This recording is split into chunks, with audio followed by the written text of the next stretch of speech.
우리 앞뒤 옆 사람과 인사하겠습니다. 아름다운 당신 옆에 앉게 되어 영광입니다. 네, 아름다운 당신 옆에 앉게 되어 영광입니다. 아멘.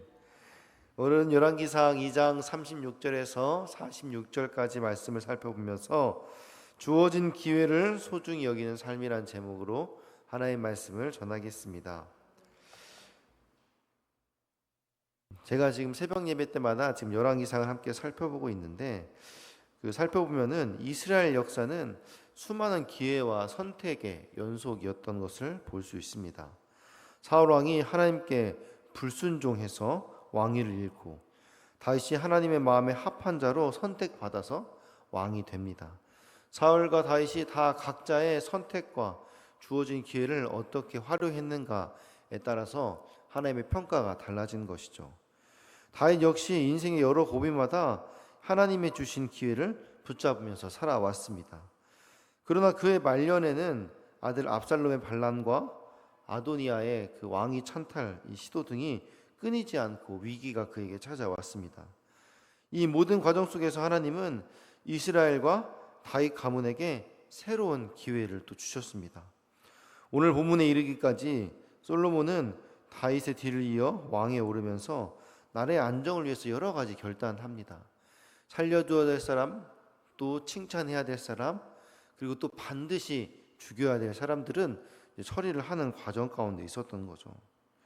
그래서 솔로몬은 이 아버지 다윗의 유언을 따라서 신중하게, 특별히 또 나라를 위협에 되는 인물들을 이제 한 명 한 명 처리하기 시작합니다. 그중 한 사람이 바로 오늘 본문에 나오는 시므이라는 사람이었습니다.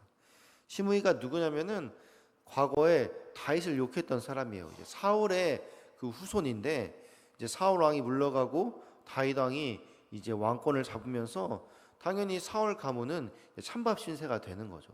그런 과정에서 이 다윗을 마치 하나님의 뜻에 반역하여서 불의하게 이렇게 왕권을 창탈한 것처럼 생각하고 또 다윗을 계속해서 모욕했죠. 그리고 나서는 다윗이 왕권을 또 자리 잡자 다윗이 이제 복귀했을 때 또 다윗에게 아부하면서 왕이시여 이러면서 이렇게 간사한 사람이었다는 거죠. 그래서 다윗은 솔로몬에게 유언을 남기면서 이 시므이는 기회가 되면은 꼭 처단을 하라고 그렇게 유언을 남겼던 것입니다.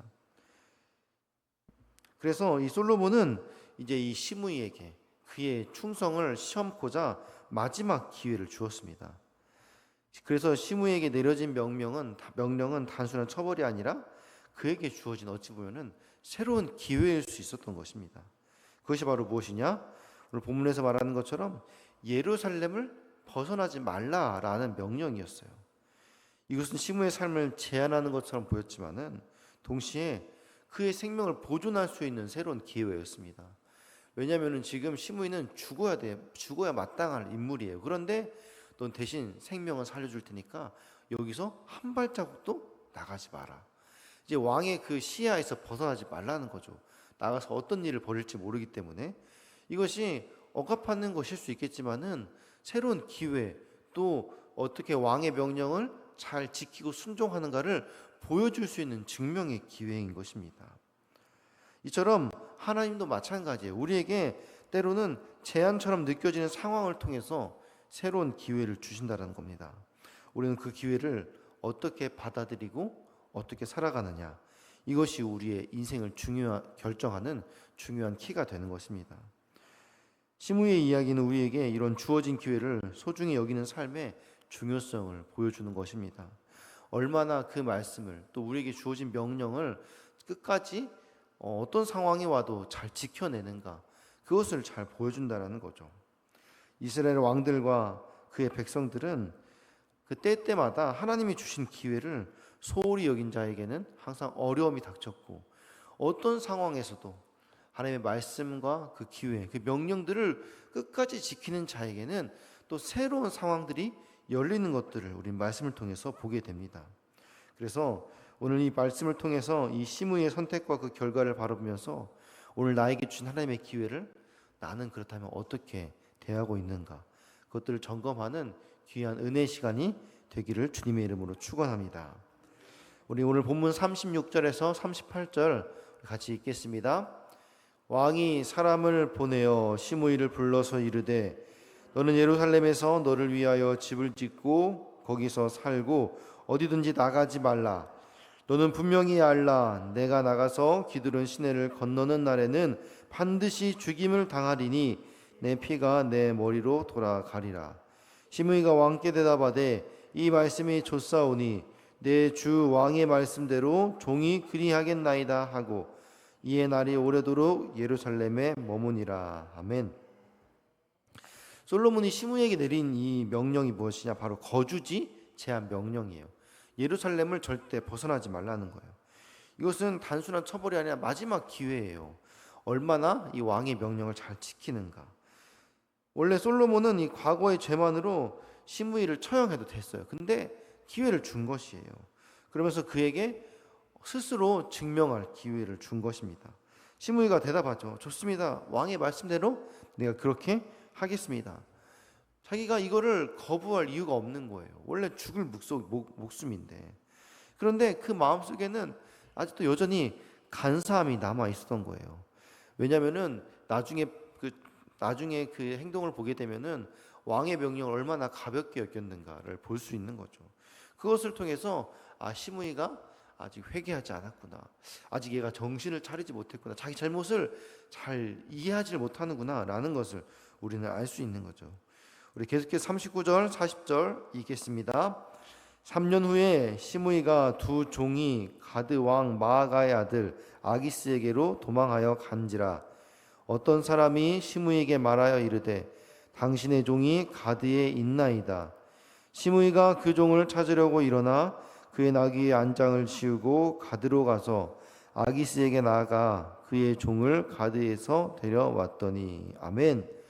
처음에 시므이는 잘 지켰어요. 3년 동안은 거기에서 꼼짝도 않고 있었던 것입니다. 그런데 3년 뒤에 갑자기 사건이 하나 벌어지죠. 시므이가 밑에 두고 있는 그 두 종이 갑자기 블레셋 땅 가드 왕 아기스에게로 도망간 거예요.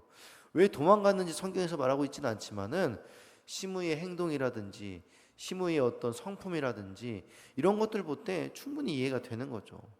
막 다윗 왕을 욕했다가 갑자기 다윗 왕이 이제 또 왕권을 제대로 잡으니까 그제서야 왕을 인정하면서 막 제일 먼저 나와가지고는 막 왕이시여 이렇게 무릎을 꿇고 엎드려 절하는 걸 보면서 얘가 이게 보통이 아니구나. 근데 그 밑에 일하는 그 종들은 어떻게 했습니까? 그러니까 도망간 거예요. 도망갔으면은 내가 좀 덕이 모자라서 그렇구나 하면서 좀 반성도 해야 되는데 그렇지 않고 이놈들이 지금 어디를 가? 하면서 지금 거주지 제한 명령이 다 있는데 그냥 그 종을 찾으려고 예루살렘을 아무 생각 없이 그냥 벗어나 버린 거예요. 이것은 왕의 명령을 너무 가볍고 쉽게 여긴 것이죠. 지금 이 왕의 명령이 목숨을 담보로 내린 명령이에요.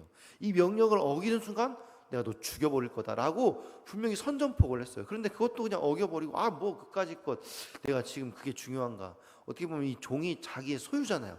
지금 재산을 잃어버린 거예요. 뭔가 큰 손해를 본 거예요. 그러니까 그 손해에 목숨이 걸려있다라는 것을 생각도 못하고 그냥 거기에만 혈안이 되어서 그 종을 찾으러 가는 겁니다. 이것을 통해서 이 시므이가 얼마나 왕의 명령을 우습게 여겼는가라는 것을 알 수 있죠. 지금 이 명령을 내린 이유가 뭡니까? 시므이가 지금 간신배라는 거예요. 시므이가 그 전 왕권에서 정말 죽여도 마땅할 만큼 죄를 지었다라는 거예요. 그래서 특별히 아버지 다윗이 명령을 내린 거예요. 그런데도 불구하고 살려뒀어요. 그래도 내가 한번 너에게 특별히 또 나에겐 또 네가 어떻게 대하는가 한번 좀 지켜보자 라고 명령을 한 건데 그거를 그냥 날려버린 거죠. 그래서 솔로몬은 이 시므이의 행동을 보고 그를 불러서 단호하게 얘기합니다. 우리 42절 말씀 같이 읽겠습니다.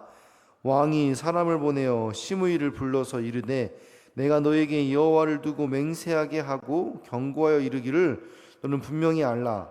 내가 밖으로 나가서 어디든지 가는 날에는 죽임을 당하리라 하지 아니하느냐. 너도 내게 말하기를 내가 들은 말씀이 좋으니이다 하였거늘. 아멘. 솔로몬은 시므이가 지금 자신이 직접 맹세한 그 약속을 어겼다라고 명확하게 짚어주고 있는 겁니다. 그러면서 그가 얼마나 간사한 사람인지를 드러내는 것이죠. 시므이는 이 자신의 행동에 가져올 결과에 대해서 깊이 생각하지 않았습니다. 그 말인즉슨 이 왕의 명령이 얼마나 중요한가를 생각하지 않았다는 거예요. 그럴 수밖에 없는 것이 과거에도 그렇게 쉽게 왕을 모욕하고 함부로 대했던 사람이라는 거죠. 이번에도 자기의 이익이 걸려 있으니까 그 왕의 명령 뒷전으로 여기는 겁니다. 결국 그 대가를 치르게 된 것이죠. 이렇게 시므이처럼 간사한 사람은 반드시 벌을 받게 되어 있습니다. 솔로몬은 이 시므이에게 주어진 기회를 가볍게 어긴 것에 대해서 심판을 내립니다. 우리 44절 말씀 읽겠습니다. 왕이 또 시므이에게 이르되 내가 내 마음으로 아는 모든 악 곧 내 아버지에게 행한 바를 내가 스스로 아나니 여호와께서 내 악을 내 머리로 돌려 보내시리라. 아멘. 솔로몬은 이렇게 시므이의 내면을 꿰뚫어 보았어요. 단순한 명령인 것 같지만 이걸 통해서 지금 시험을 한 거잖아요.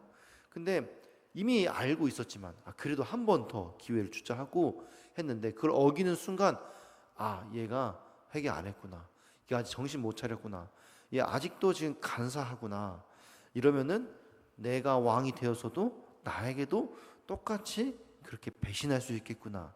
이 내면을 정확하게 꿰뚫어 본 거죠. 하나님도 마찬가지로 우리의 중심을 꿰뚫어 보십니다. 우리가 얼마나 진실하게 하나님의 약속을 끝까지 붙드는가. 물론 하나님 다 알고 계세요. 그런데도 하나님께서 그것을 위해서 하나하나 우리에게 또 시험하시고 우리에게 기회를 주시는 과정들이 있는 거예요. 그것을 우리가 어떻게 지켜내는가, 어떻게 하나님의 말씀을 사소한 그 작은 것이라 할지라도 하나님 앞에서 얼마나 진실하게 그 말씀을 대하는가, 그것을 통하여서 우리의 마음의 중심을 확인하시는 거죠. 이미 알고 있지만. 그래서 우리가 하나님의 말씀 또 우리에게 주어진 그 기회를 소중히 여길 때 하나님께서 우리에게 더 큰 것들을 맡기시고 귀한 복을 내려주실 줄 믿습니다. 시므이는 결국 솔로몬의 명령에 따라서 처형당하게 되죠. 우리 46절 같이 읽겠습니다. 여호야다의 아들 분하에게 명령하매 그가 나가서 시므이를 치니 그가 죽은지라. 이에 나라가 솔로몬의 손에 견고하여 지니라. 아멘. 시므이는 마지막까지 자신의 간사함을 버리지 못했고 결국 주어진 기회를 소홀히 여긴 대가로 생명을 잃어버렸습니다. 이제는 하나님이 주신 기회를 가볍게 여기면은 그것이 결국 그 기회가 심판의 근거가 될 수 있는 것입니다. 우리도 일상에서 누군가에게 용서를 구할 기회, 또 가족과 화해할 기회, 혹은 새로운 일에 도전할 기회가 주어질 때가 있어요. 하나님이 우리를 시험하시는 것일 수도 있고 우리의 믿음을 확인하고 또 때로는 그 기회를 통해서 새로운 것들을 주시기 위해서 하는 기회가 될 수도 있는 거예요. 그런데 우리가 그 기회를 미루거나 가볍게 여기면은 다시는 그 기회가 오지 않을 수 있는 겁니다. 마치 시험 기간에 공부할 시간이 주어졌지만 내일 하지 하면서 하루하루 미루다가 결국 시험을 망치는 것처럼, 마찬가지로 회사에서 상사가 중요한 업무를 맡겼을 때 그 기회를 소홀히 여기고 대충 처리하면은 신뢰를 잃게 되어서 나중에 더 큰 프로젝트를 맡길 수도 있는데 그런 기회를 잃어버리는 것처럼 하나님께서 주신 우리의 기회도 마찬가지라는 거죠. 우리가 그 기회를 귀중히 여기고 순종하며 살아갈 때 하나님의 더 큰 은혜와 인도하심을 경험하게 될 줄 믿습니다. 그래서 우리는 주어진 기회를 소중히 여기며 하나님 앞에서 정직하고 신실하게 살아가는 것이 진정한 축복의 길임을 믿으시기 바랍니다. 오늘 이 시므이의 이야기는 단순히 한 사람의 실패로 끝나지 않습니다. 오늘 본문은 우리에게 진정한 회개와 순종이 무엇인지 깊이 돌아보게 하는 것이죠. 시므이는 처음에는 명령을 지킨 듯 보였지만 결국 자신의 욕심과 상황에 따라서 행동했습니다. 이것은 진정한 회개가 아니죠. 회개는 단순히 잘못을 뉘우치는 것이 아니라 다시는 같은 반복을 하지 않도록 우리의 삶의 행동을 완전히 돌이키는 것이에요. 시므이는 오히려 좋습니다. 자기가 하면 왕의 명령을 받아들이겠다라고 말했어요. 근데 말은 그렇게 했지만은 행동은 어땠습니까? 그의 마음은 어땠습니까? 실제로는 그 왕의 명령을 굉장히 가볍게 여겼던 거죠.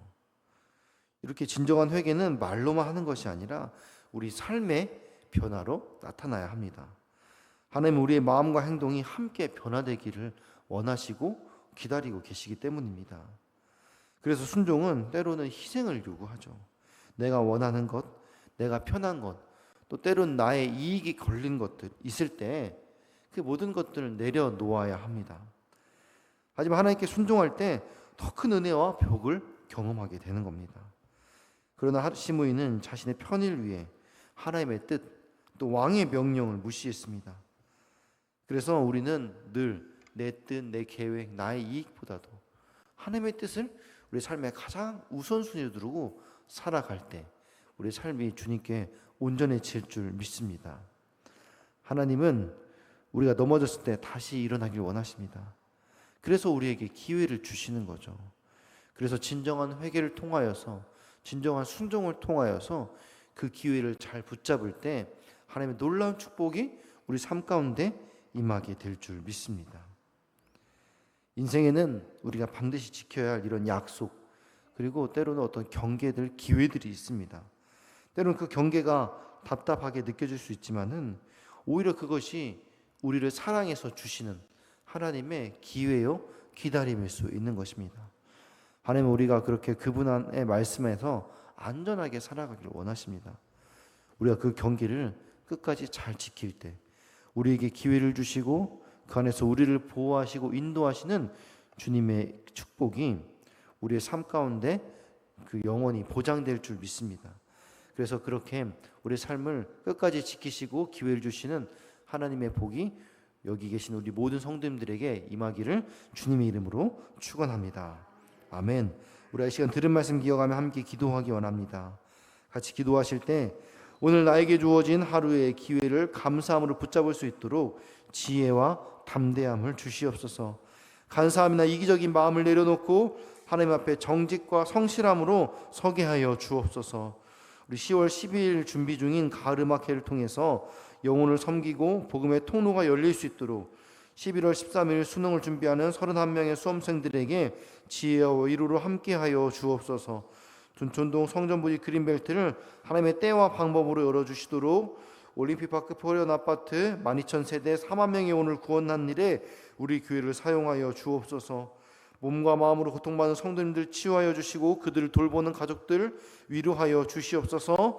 각자의 기도 제목을 위하여서 사랑하는 주님의 이름 3번 부르고 같이 기도하시겠습니다. 주여,